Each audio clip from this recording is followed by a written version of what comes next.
I would like to tell you a short story of how I met this street kid and how his life transformed and transformed mine as well.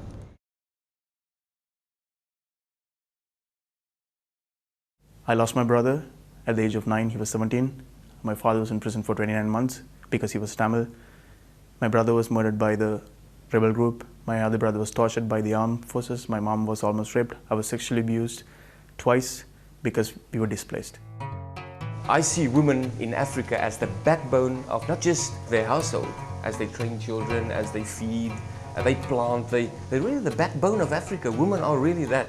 He was on the street with some others. We used to meet every week, just sit and chat, you know. As he describes the street, he said, the street has a wide open door when you enter it. And then when you want to come out, it becomes like a needle hole. You can't come out of the street. And his vision was, he said, I want to get out of the street and yet at the same time come back to the street to influence it. And that really impressed me. And I said, can we talk more? And so we became good friends. We realized they can't read and write.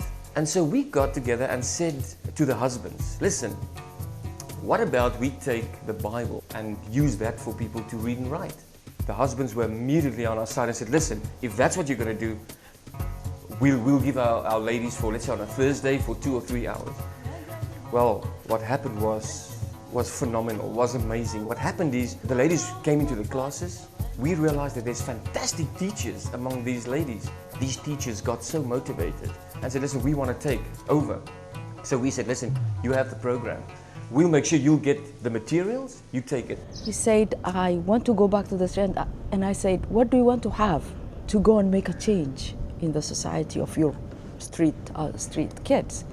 And he said, I wish I have a skill to know how to do things and become better in my economic status, in my thinking, so that I go out and be an example of a person coming out of the street, being changed, and also wanting to influence their peers on the street. So we, friends got together, and friends, in fact, from Tear Fund also joined me. My family members, the whole family contributed some money. And we had him go through 1-year skills training. He graduated with distinction. In fact, great distinction. When I look back at my life, I realized a lot was taken from my life. Life was not fair.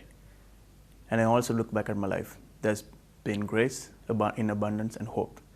Therefore, the need to give back more. I represent a community, a group of people, ethnicities that do not have hope today. And people's voices are not heard, they are oppressed, and human rights are violated.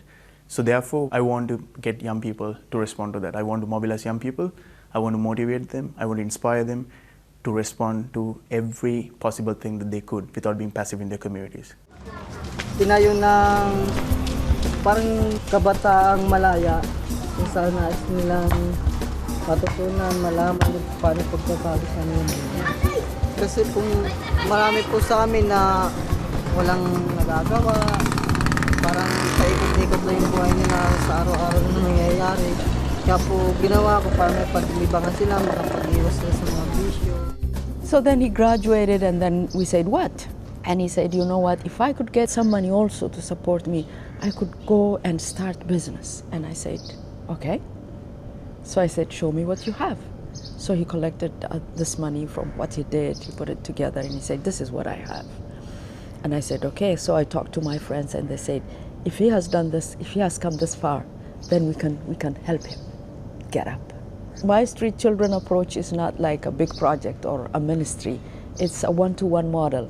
So I just approach 1, 2, surrounded by my friends and family, influence life, move on, and help them to influence life with us. The boy's name is Berhanu, and I said, is this your real name? And he said, I will tell you my real name one of these days. So I'm waiting for it. Sa pananaw ko po, kasi naranasan ko yung di pa nila naranasan, kaya hanggat maaari, yung mga naranasan ko, hindi na sana nila maranasan. Katulad ng halimbawa? Makulong ako, magalti ako.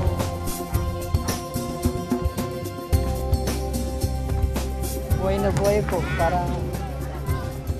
parang feeling ko, bumalik ako sa pagkabata. Na kahit anong problema, parang kaya. Yeah. You know, we started with 5 ladies.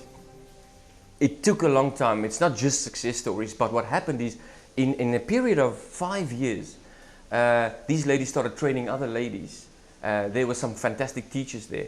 The figure currently is at 1,250 ladies out there in the middle of nowhere, and government is coming and said, so what's the secret?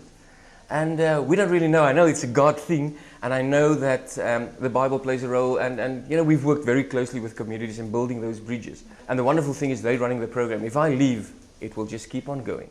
I'm connecting people from different communities to respond to each other. So there are people who have resources in one community and there's a need in another community. I facilitate that connection and relationship.